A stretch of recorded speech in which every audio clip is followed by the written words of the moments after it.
السلام علیکم۔ میری بیٹی جوان ہو گئی تھی۔ اس کے جسم میں تبدیلیاں واضح محسوس ہو رہی تھیں۔ میری بیٹی کا جسم 15 سال کی عمر میں ایسا ہو گیا تھا کہ جیسے وہ شادی شدہ ہو۔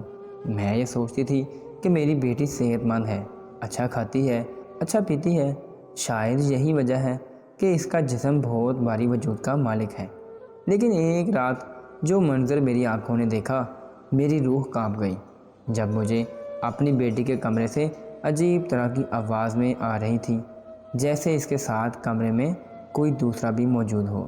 لیکن جیسے ہی میں نے کمرے میں جھانکا تو دیکھتے ہی دیکھتے میری جان نکل گئی کہ میری بیٹی بیڈ پر الٹا ہو کر میں دن گن گن کر گزار رہی تھی کہ کب میری بیٹی بڑی ہو گئی اور میں اسے اپنی دوست بنا لوں گی، اسے اپنے دل کا ہر راز بتاؤں گی۔ یہ بات تو طے ہے کہ اگر والدین چاہتے ہیں کہ وہ اپنے بچوں کے دوست بن جائیں تو یہ دوستی اچانک سے پیدا نہیں ہو سکتی۔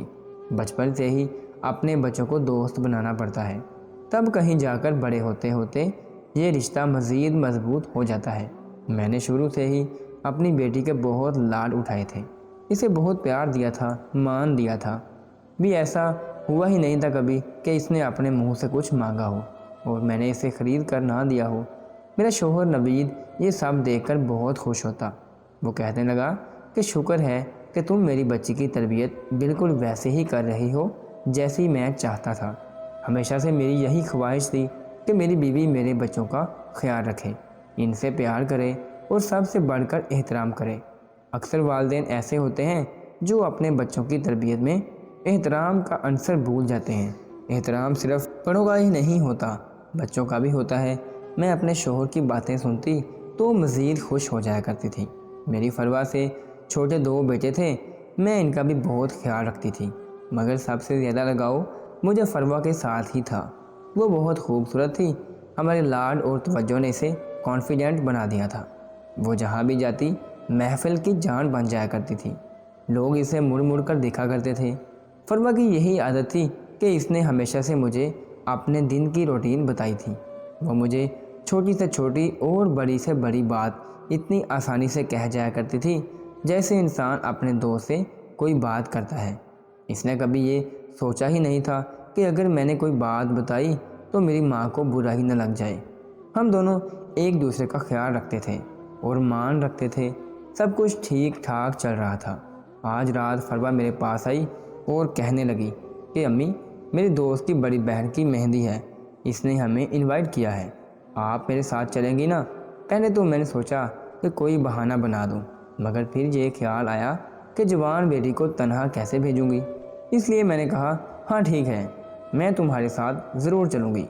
میں اپنی بیٹی کے ساتھ مہندی پر گئی۔ وہاں خوب ہلا گلا، لڑکیوں نے ناچ گانا کیا، مگر میری فروا میرے ساتھ ہی بیٹھی رہی۔ وہ بہت حسین لگ رہی تھی۔ آس پاس کی عورتیں اسے دیکھ رہی تھیں کہ یہ لڑکی کون ہے۔ ہم دونوں ماں بیٹی نے تقریب انجوائے کی اور گھر واپس آ گئے تھے۔ گھر آ کر میں اپنی بیٹی کی نظر اتارنا ہرگز نہیں بھولی تھی۔ رات کو سونے سے پہلے فروا نے مجھ سے کہہ دیا کہ امی، آپ مجھے صبح اسکول کے لیے مت اٹھائیے گا، میں زیادہ سے زیادہ دیر تک سونا چاہتی ہوں۔ میں نے کہا ٹھیک ہے، جیسے تم کہو گی ویسے ہی ہوگا۔ میں نے بھی صبح فروا کو نہیں جگایا تھا، وہ دوپہر 2 بجے اٹھی۔ میں بولی فروا، آج تمہیں اٹھنے میں زیادہ دیر نہیں ہو گئی کیا؟ وہ کہنے لگی جی امی، مجھے بھی احساس ہے۔ دراصل میں بار بار اٹھنے کی کوشش کر رہی تھی، مگر میرا سر اس قدر بھاری ہو گیا تھا کہ پھر سے نیند آ جاتی تھی۔ اب بھی بڑی مشکل سے اٹھی ہوں۔ اس کے بعد سن کر میں پریشان ہو گئی تھی کہ بولی کل رات میں نے تمہاری نظر تو اتاری تھی، تو پھر ایسا کیوں ہو رہا ہے؟